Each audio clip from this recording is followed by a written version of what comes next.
Hey guys, welcome to my channel. Today, we'll be taking a look at the 2024 the 45th FIDE Chess Olympiad. Now, this is a really high-level tournament, and like many strong players are playing in this tournament. They are here to answer a question.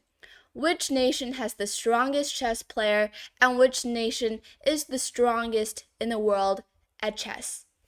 So, of course, the 45th Chess Olympiad is an over the board team competition where national chess federations compete for gold medals, trophies, and the title of strongest chess nation in the world.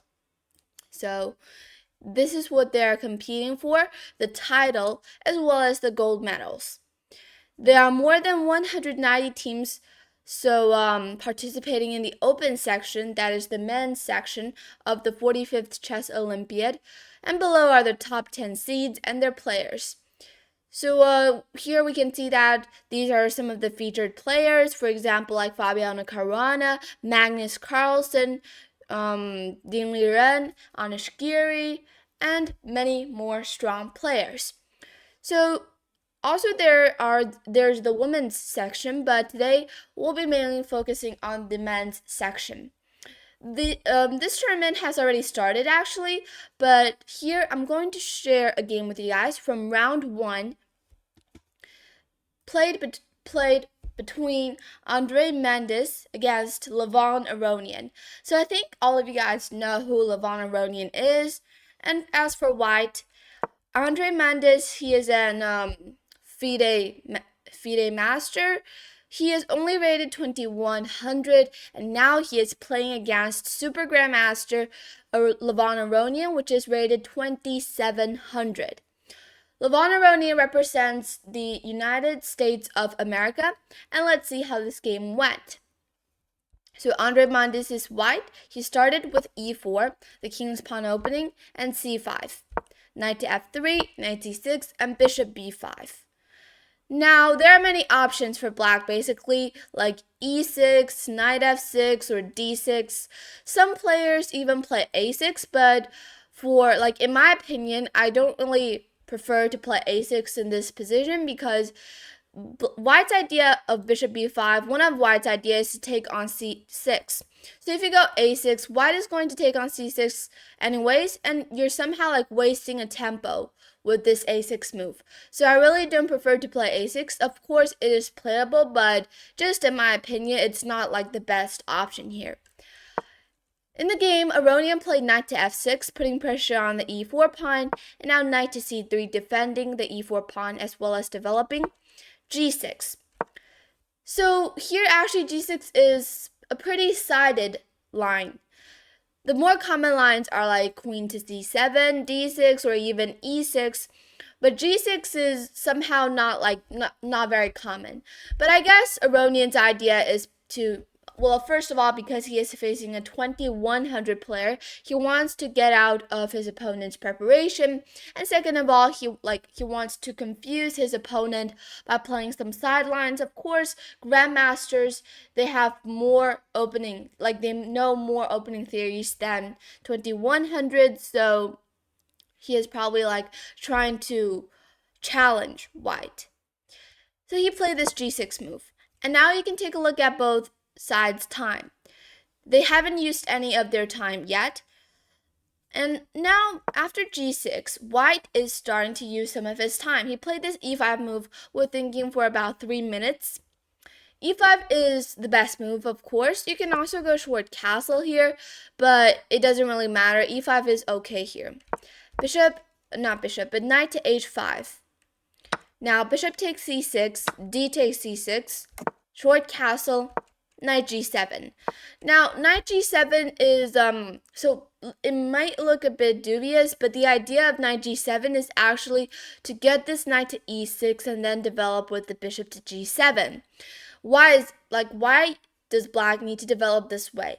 First of all, you can see that if black goes bishop g7 immediately, this knight on h5 is somehow misplaced. And let's say if white goes, for example, rook e1, first of all, supporting the e5 pawn, you can see that this knight on h5 isn't really a very active piece. Of course, you can also go, for example, like d3, and you can see that this knight is trapped on h5 simply, and it's misplaced. So let's go back here. But of course, bishop g7 is also playable at least. Knight g7 is also a nice move here. And now d3 was played. So white is actually playing all of the best moves here, and you can see that he is using already like 10 minutes at this point. Now h6 was played. Now h6 is an inaccuracy, I think, an inaccurate move. He should have developed first with knight e6, bishop g7, and a short castle, and then probably h6.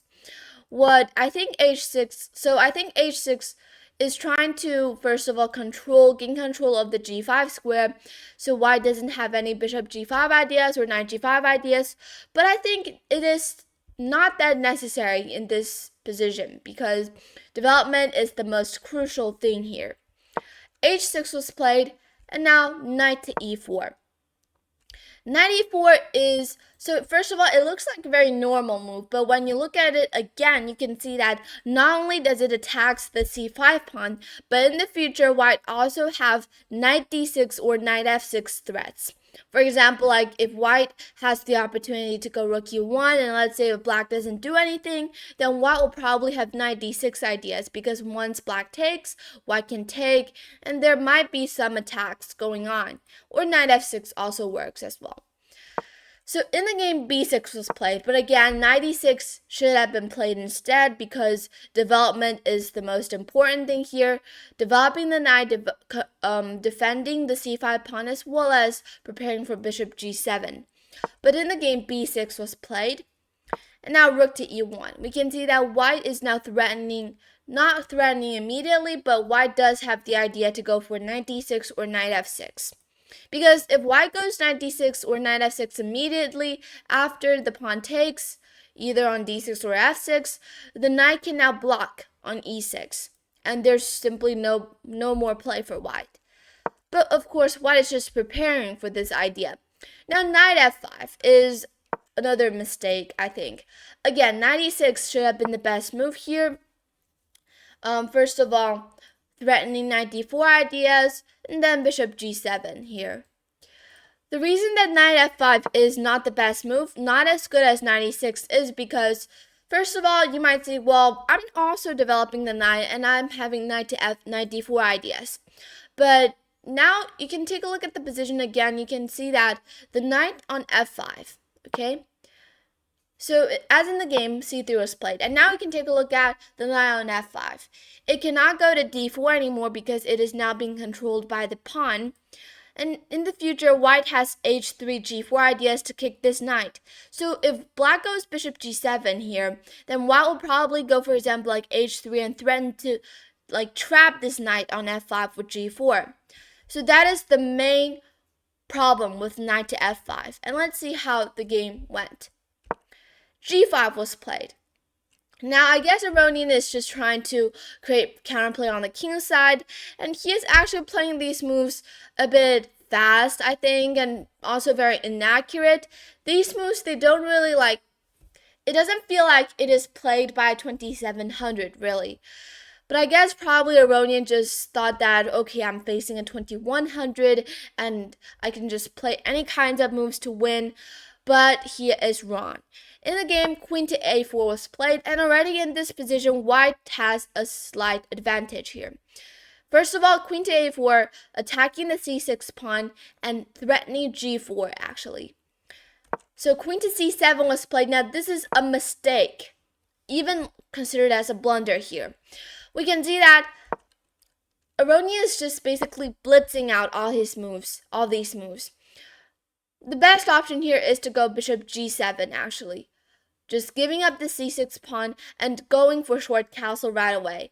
If you really want to defend the c6 pawn, then you can go for bishop b7, but still white basically just needs to develop here, and we can see that this bishop on b7 is misplaced, as well as this knight on f5. It can't really do anything, and white has a lot of space in the center of the board and a lot of counterplay.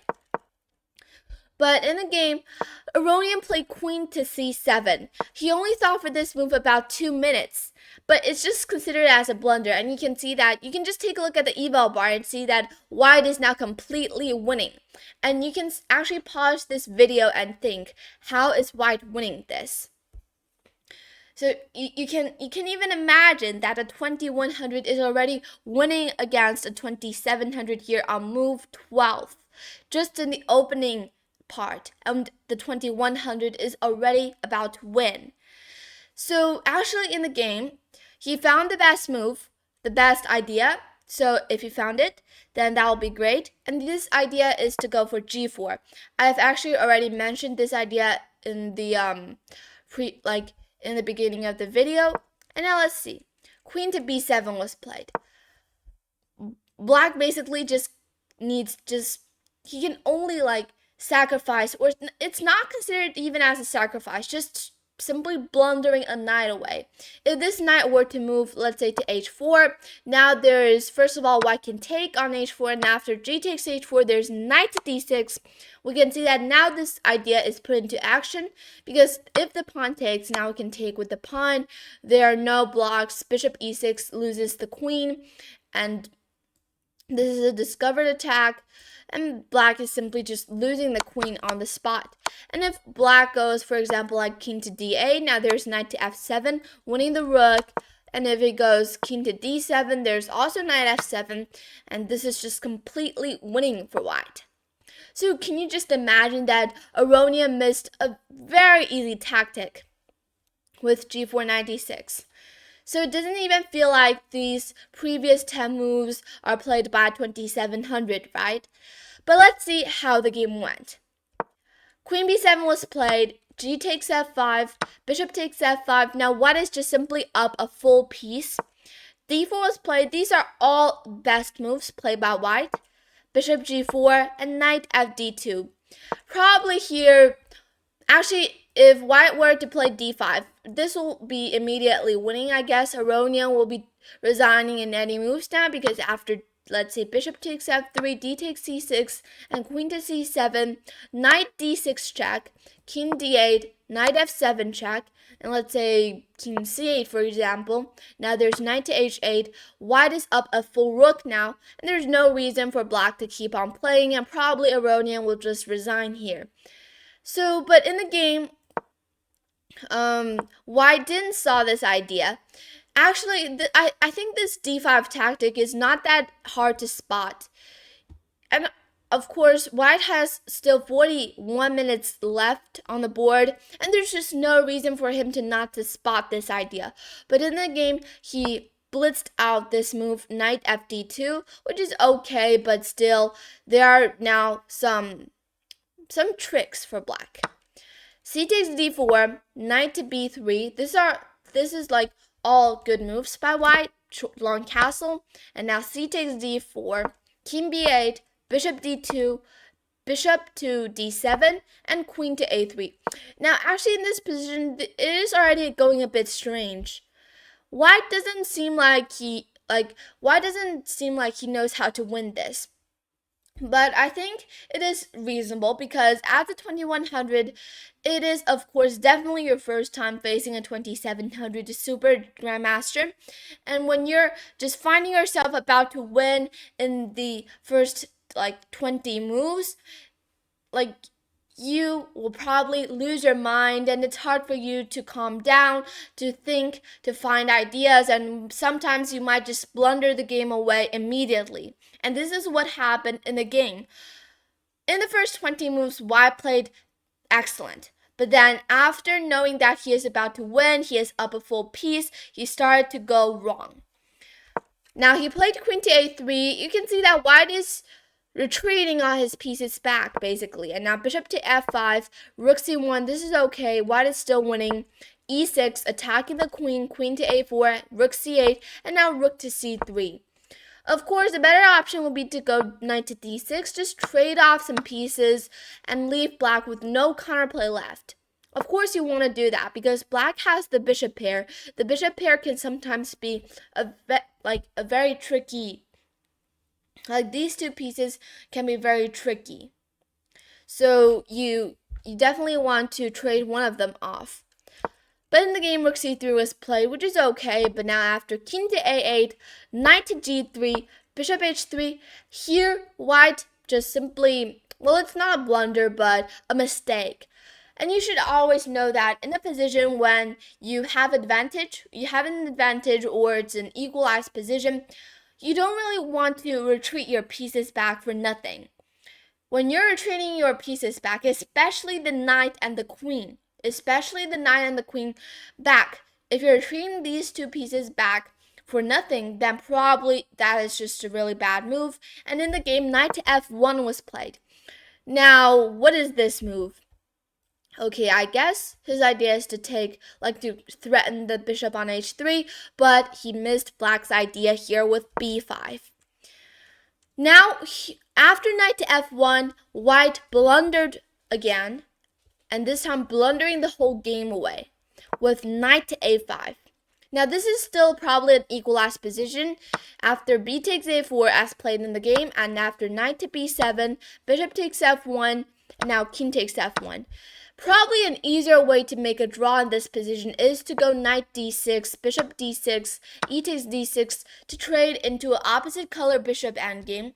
And let's say once the bishop goes back to b5, for example, now there's rook to f3, threaten this f7 pawn, and probably this is just a very easy draw. Even if I were white, I think I'll be able to hold this position against Aronian. But anyways, can you just imagine that? Before in the position, white is up a full piece, but after a few moves, white is now completely throwing this whole game away. King takes f1. Okay, the position is still fine. And after king to b7, rook c4. And can you just imagine that? As a 2100, first of all, you can imagine that you're playing as white, and your feelings and your thoughts, they're just like a roller coaster. First of all, at the very top, you'll be like, okay, I'm about to win against a Super Grandmaster, but then suddenly you find that, okay, this position doesn't look like it's very easy for me to win. Probably you'll feel a little bit down. Then you start to blunder things away, and probably you just have no more, you don't want to calculate anymore, and you're just feeling really depressed, or not depressed, but feeling really downward. And yeah, that's what happened in this game. Bishop e7, rook takes a4, rook h d8, bishop e3, and we can see that in this position. Let me just count the pawns real quick. Both sides have 6 pawns, so this is still an equalized position. Probably white is slightly better here because white's pawn structure is, in my opinion, is better than black's. But c5 was played. Now d takes c5, bishop takes c5, rook e4. Probably you can just go and trade the bishops off and trade into a rook and pawn endgame. Probably this will be easier to draw.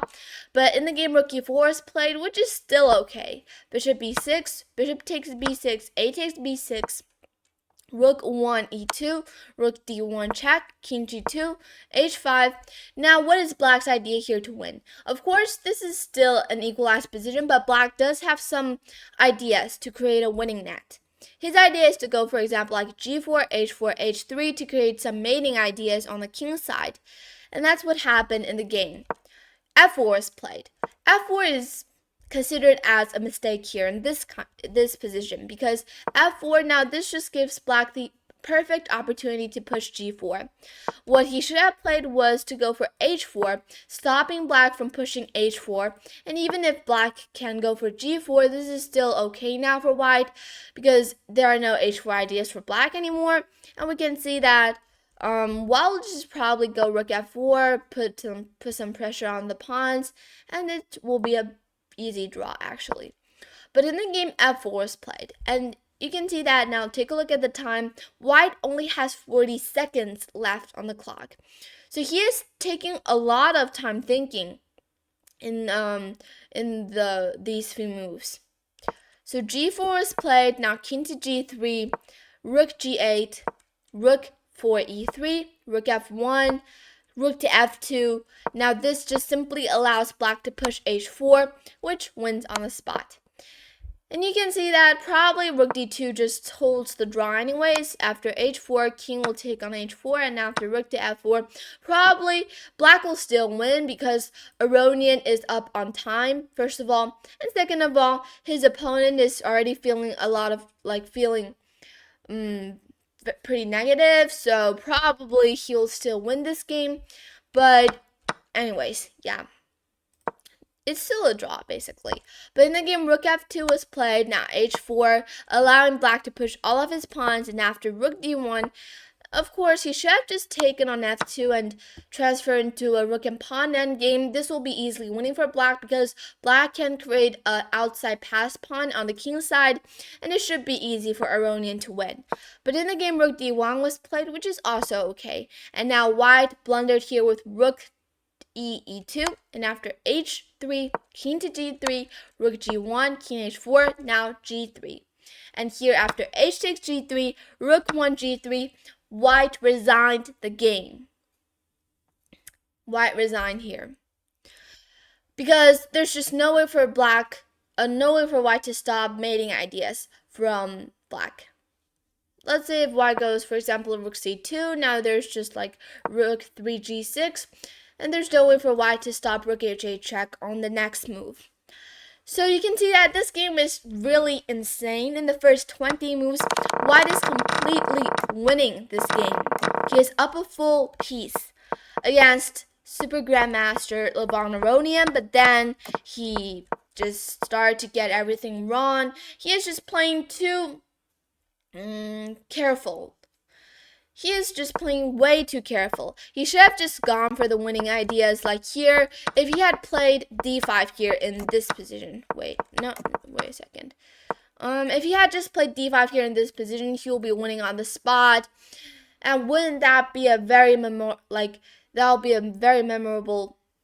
time for white, because winning against the 2700 is not a thing that will happen every day to you. But anyways, this game is very what's the word? It's just like a roller coaster, riding a roller coaster. First of all, white is at the very top and then going downwards and then to the very low part. Alright, so anyways, Aronian actually won this game in a very hard way, and probably he'll learn that, okay, next time when I'm facing a player who is very lower rated than me, I still have to focus, not make any mistakes or blunders, and don't play lines that are so, don't play sidelines.